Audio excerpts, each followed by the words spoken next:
último domingo da Quaresma, e neste domingo que antecede a Páscoa na ressurreição do Senhor, domingo que dá início à Semana Santa, nós vamos voltar a um texto do Antigo Testamento para fazer a nossa devocional.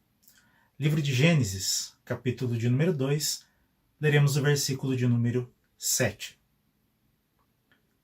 Então o Senhor Deus formou o homem do pó da terra e soprou em suas narinas o fôlego de vida, e o homem se tornou um ser vivente. O Senhor soprou em suas narinas e o homem se tornou um ser vivente. A narrativa da criação no livro de Gênesis pode ser descrita como uma verdadeira confissão de fé. O Senhor Deus é o Criador de tudo que existe, incluindo, obviamente, o ser humano. Quando nós olhamos o capítulo de número 1 de Gênesis, nós vemos ali o relacionamento do ser humano com o seu Criador é enfatizado a partir dessas duas palavras, imagem e semelhança. Quando nós olhamos o capítulo de número 2, este relacionamento pessoal com Deus é enfatizado a partir de dois verbos, formou e criou. E é isso que nós vamos pensar juntos nesse momento. Vejamos. Primeiro, o Senhor formou o ser humano.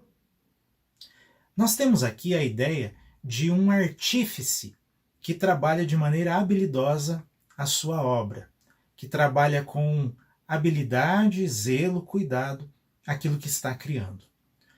No livro dos Salmos, nós temos uma bela expressão disso, uma expressão de louvor a Deus pela maravilha da sua criação. Salmo 139, a primeira parte do versículo 14. Eu te louvo porque me fizeste de modo especial, admirável. Quando nós voltamos para Gênesis, nós precisamos entender o que a narrativa está nos trazendo. E nós podemos fazer isso a partir da análise de algumas palavras. Por exemplo, a palavra terra, em hebraico, é Adamá, de onde se deriva o nome Adão. Adão vem de Adamá. Adão foi formado da terra.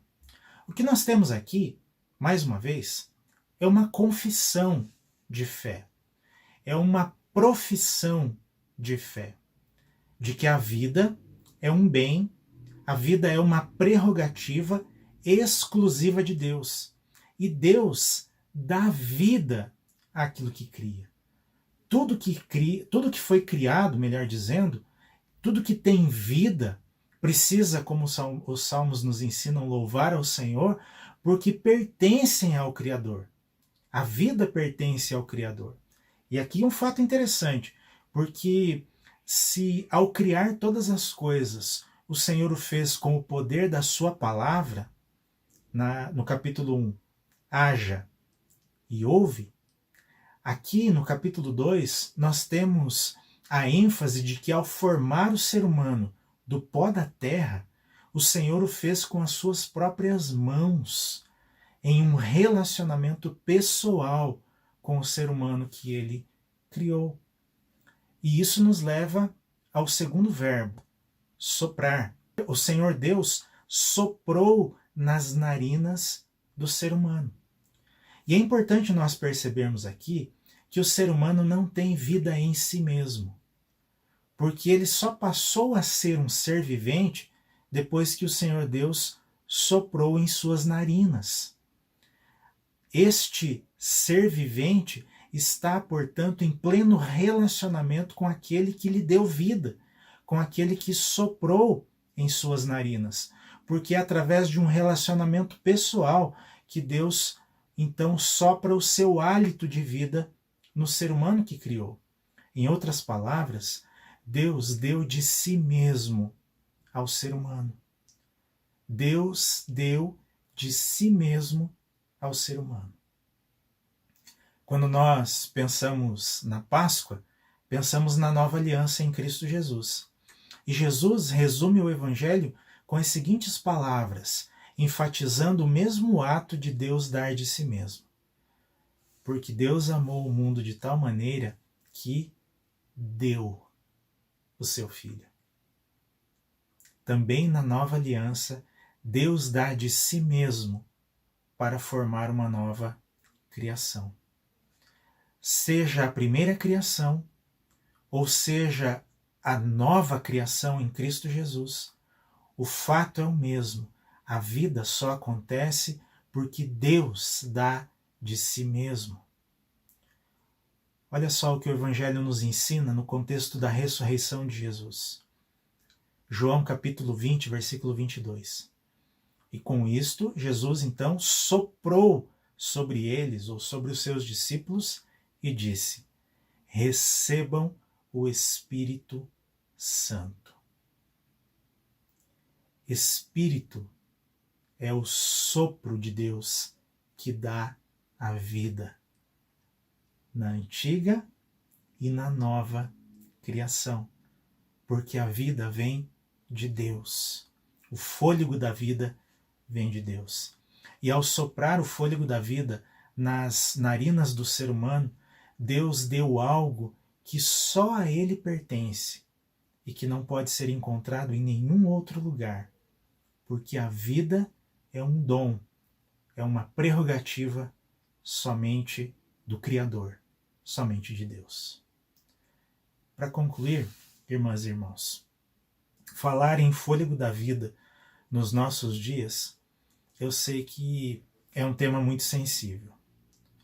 Não gostaria de lembrar disso, mas não dá para nós ignorarmos o fato de que nesta última semana o Brasil alcançou a triste marca, ultrapassou, na verdade, a triste marca dos 300 mil mortos por causa da Covid-19. 300 mil pessoas, ou mais de 300 mil pessoas, morreram por causa de uma só doença.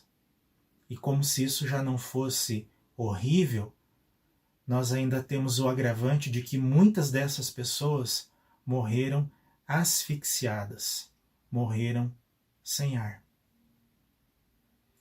Por isso, eu creio, irmãs e irmãos, que nós precisamos proclamar quem é o autor da vida e quem é que sustenta a nossa vida.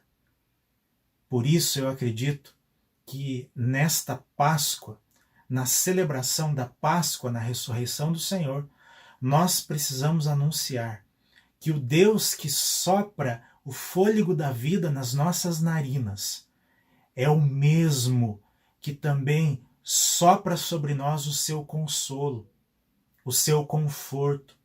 É o mesmo Deus que vem sobre nós através do seu Espírito Santo para nos fortalecer, para nos acolher e nos auxiliar em nossas tribulações. Vale lembrar mais uma vez as palavras de Jesus. Eu pedirei ao Pai, e Ele lhes dará outro Consolador, para estar com vocês para sempre. A igreja que celebra a Páscoa na ressurreição do Senhor é a igreja que proclama o Deus da vida, o Deus que sopra a vida e que também sopra consolo e conforto a todos aqueles que estão sofrendo. E como tem se multiplicado o número de famílias, de pessoas ao nosso redor que estão sofrendo. Sejamos nós, como Igreja de Cristo, portadores da palavra da vida, porque o Senhor sopra a vida sobre nós. Um forte abraço em Cristo Jesus. Amém.